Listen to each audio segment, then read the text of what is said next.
ازاي؟ نتيجة المباراة الذهاب ما كانتش في صالحنا، خصوصا اللي شفنا السيناريو اللي كيفاش كان الهدف نتاعهم والهدف نتاعنا، لكن صفحة وزيرو عندنا ماتش نهائي بس كان خلصوا وباذن الله باش نرجعوا فرحانين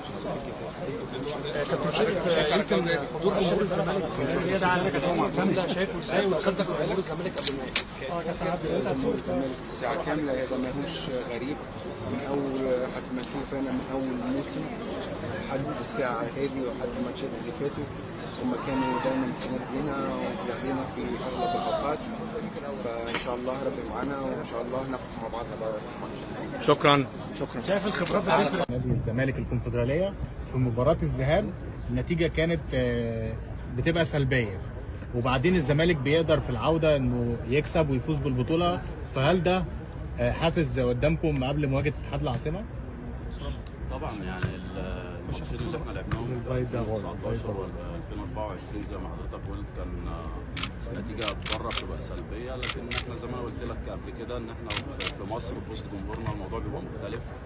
وزي ما انت شفت الماتش اللي في الاول برضو كان حالفنا برضو التوفيق، ما كانش يمكن السيناريو كان صعب علينا شويه، بس ان شاء الله باذن الله الموضوع يبقى في ملعبنا وفي وسط جمهورنا، ان شاء الله الموضوع يبقى مختلف والتوفيق يبقى نصيبنا باذن الله. كابتن محمود، يمكن جمهور الزمالك اللي سافر الجزائر برغم النتيجه السلبيه الا ان هو دعمكم بعد المباراه، ودايما بعد اي نتيجه تكون سلبيه جمهور الزمالك السنه دي بيدعمكم، هل اللقطات دي بتفرق معاكم؟ طبعا احنا يعني دي مش حاجه جديده على جماهير نادي الزمالك، ويمكن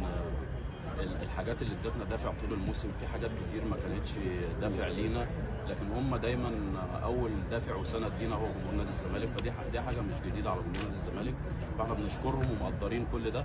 وان شاء الله باذن الله يملوا الاستاد يوم السبت وكلهم يروحوا مبسوطين باذن الله.